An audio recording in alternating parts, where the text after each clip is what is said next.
Conor McGregor was in the news this past week, exposing some DM conversations with Dana White where he was campaigning for a fight, among many other things, with Diego Sanchez. I don't think that was the crux of it. I think he was trying to prove that he's been wanting to fight, and really everything that I've been saying for the past few months, that it's a travesty that he hasn't fought, that he wanted to fight dating back to February, that he's been itching to fight, that he never wanted to retire, all this stuff and more. So he goes on this, this rampage on Friday, and then he drops the bomb. Well, anyway, I'm fighting Manny Pacquiao in the Middle East. Then I talked to his manager, Adi Attar, tells me serious talks, not a done deal, either late December or January of next year. UFC is on board, he said. He's talked to them.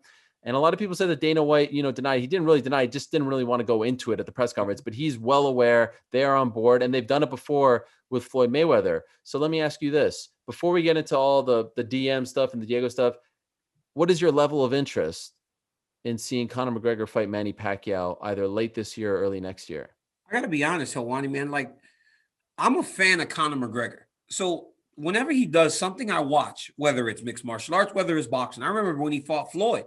I was on a vacation in Hawaii watching the fight with L, my business partner, L, at a luau, right? At a luau, we had the phone on the table watching Conor fight Floyd. So I'll watch it. I'll definitely watch it. I'm a fan. I think that he'll build a great fight with Manny. I think it'll be interesting. I think it'll be intriguing to see whether or not he can compete at that level. Do I think he can? No. I think it's a dangerous fight for him because Manny's so powerful. And Manny, I don't feel, is going to end up fighting him at a pace that him and Floyd fought at a very leisurely pace early. I don't think Pacquiao has that ability. He's going to go out there and try to knock his head off. But yeah, I'm tuning in. I'm definitely watching for sure. Well, first of all, anyone who says they're not watching is a They're liar. lying. They're lying. It would be a spectacle. They will watch, yada, yada, yada, yada. But here's the thing. These are the facts. We don't want to see Conor fight Manny Pacquiao in late 2020, early 2021. I want to see him fight. I want to see him fight MMA. And again, he was so into this season, the 3 fights, all this stuff. I don't know how he got to this point to where he feels like he has to go there in order to just be active. So I want everyone to be very, clear about this. I don't think you or I or anyone wants this to happen. We will all watch it. We will all cover it. It will be a massive deal. We'll sell a ton of pay-per-views. I'm intrigued. By the way, the weight to me is a huge question. Pacquiao has never fought above 147. Conor hasn't been down in that territory for quite some time. He's fighting as a 170 pounder. Are they going to meet at like 150 or something? That to me is big. Yes. Big. That's fascinating. But DC, the real story is what is going on? And it just seems like every day the relationship gets worse, right? The DMs, Dana says he breaks the code. Conor comes back and says, well, the code was broken when you told people that I didn't want to fight. Like, this seems to be a very toxic relationship right now. How do they fix it? How do you make things better with the biggest star in the history of the sport? Because this isn't going down the right path, right? No, it's not. And I think that these guys have done that before, right? This isn't new, right? Conor McGregor in the UFC being on bad terms isn't really new, especially lately, right? Like, they've been in these fights for a long time, and ultimately they get things worked out. And I believe that that's going to happen again. But I think a level of trust has been,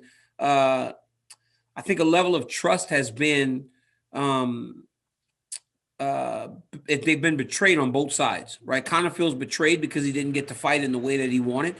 Dana and the UFC feel betrayed because Conor shared private messages.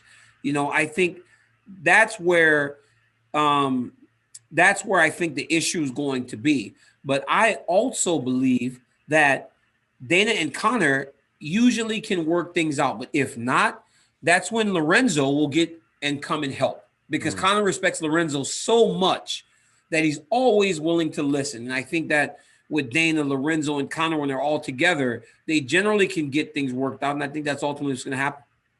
I still think eventually he comes back, he fights in the UFC, probably not this year. I mean, the clock is ticking, and he fights the winner of Khabib versus Gaethje. I think that's what they always wanted, right? And they were just trying to buy some time. So maybe he fights a Pacquiao in December or January, and then he fights Khabib or Gaethje in April. It could all be fixed, but right now it's like reaching some sort of like uncomfortable, because it's uncomfortable to watch, right? Because it's like you got 2 guys, right? You got 2 guys that don't seem like they're gonna back down, right? Like, why would Dana White ever back down to anyone, right? Doesn't need to. He's got a whole organization to replace fights. Like, this is his world. But why would Conor now? Dude's got a ton of money, got a very He's got so much money from the boxing, from the fighting. He's also got a great product in Proper 12, right? So he's making money hand over fist himself. So he doesn't feel like he needs to back down, especially with all the opportunities he has outside of the octagon. So when you get two people like that and they come to a crossroads, you don't understand how they're going to make it work. But ultimately, I do believe that cooler heads will prevail and it'll work itself out. I really do. I strongly believe that this has been the lone cloud over the UFC's year. Like, they came back first, right? Of all the sports, they said they were going to come back. They came back. There haven't been any serious issues with COVID. Fight Island, they're on fire, like you said. The fights have been great. The pay-per-views have been great. There have been big shows, big headline events, all this stuff and more. The fact that you have had Conor fight for 40 seconds in 2020 to me is mind-boggling. Like, you have this guy who is like begging to be tagged in to literally fight Diego Sanchez. Like, forget about the actual matchup, the symbolism of him trying to beg to fight a Diego Sanchez, and you can't figure out how to make it happen, to me blows my mind. It absolutely blows my mind. How do you not figure this out? How do you not figure it out? What's this face you're making?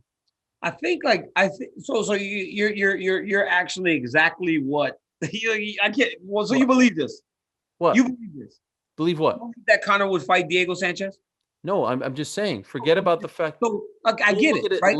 So it just showed it. No. Connor's trying to use a guy like you, which to prove, like I'm willing to fight anybody, right? We just talked about Diego being done, and the biggest star in the UFC history is saying he'll fight him. So if you say you'll fight Diego Sanchez, it's saying that I'll fight anybody. But the reality is Conor ain't fighting anybody. It has to be the right fight. Because I don't think so. Because if Conor was fighting anybody, right? Mm-hmm. Conor would have been, and again, it's like, I'm not trying to fight the opposite side of the argument with you. So please don't try to paint me up to this UFC or white knight. Using me? What is using me? Listen, if Conor was willing to fight just anybody, he would have agreed to be the replacement guy for Khabib versus. That is such a joke. That is such a joke. If he was willing to fight anyone, right, he would agree to that. Why? Like, he would agree to that, and then you wouldn't agree to that. You wouldn't agree to that. You would be.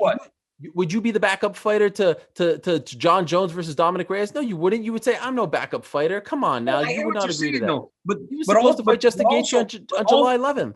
Wait, but also, I'm not saying I'll fight anybody anytime. I'm saying I want the right fights, right? Like, I want to fight the guy when I get it scheduled and all that. Conor's saying it like he just wants to be in the octagon. And if he wants to just be in the octagon, let's get him in the octagon. That's all I'm saying. I'm not knocking Conor That's McGregor. all I'm saying too. I'm just saying if Conor McGregor was willing to fight anybody, he would have said, okay. Because reality is, if at this point, if you're the backup or Khabib versus Ferguson gets scheduled, you're actually fighting? Like, it's a status thing. It's a status thing. Ferguson, if you're Khabib versus Ferguson and that's scheduled, and they say, hey, you're tagged as the next guy, they're not fighting. You're fighting one of those two guys because one of them not making it to the fight because it always happens. So history would have shown, Would Canelo ever be the backup fighter? Would Triple G be the backup fighter? I get it. Conor's a bigger star than anyone, so he shouldn't have to be a backup. Yes. I'm trying to prove to you that if this is real, like, I'll fight anybody anytime. That would have been the case. Sorry. I mean, you're never going to get me to agree to it. What a flawed argument. What a flawed argument. I can see now. By the way. I can see now why people go, oh, Ariel loves Conor. No, because everyone's afraid to say that he's right. In this situation, I'm not saying he's wrong. I'm not saying he's wrong. By the way, you're also ignoring the fact that back in May, he couldn't come into the country. Couldn't actually come into the country. Oh, you're forgetting that little detail, right? But again, like now we're talking about a whole bunch of other things. Oh, right. We're talking about just fighting, but we're talking about just fighting. But he could have gotten into the country in May, right? Because he fought in January. If you fought here, you could get back into the United States at the time. So during the pandemic? Yeah, during the pandemic. Are you crazy? What are you talking about? I mean, I'm just saying, Ariel. Does he beat Pacquiao? No, bro. No. Yeah. He doesn't. I thought he did great against Floyd. 9 rounds with Floyd Mayweather. Who does that? But I don't know if he beats Manny. I don't think so. All right. Well, we'll see. But he does beat a lot of guys in mixed martial arts if he comes back. Okay. If Khabib does retire, he might get the belt again. Conor's next fight, is it in boxing or MMA? Mixed martial arts. I think really? Yeah, I do. I believe they'll get it worked out. I say boxing. He's such a good mixed martial artist, man. It's a He's such a shame. This is great like fighter. Jordan playing baseball. Yeah, but he's such a great fighter. I think that he'll fight where he's going to find the most success, and I think that's in mixed martial arts. Thank you for watching ESPN on YouTube. For live streaming sports and premium content, subscribe to ESPN+.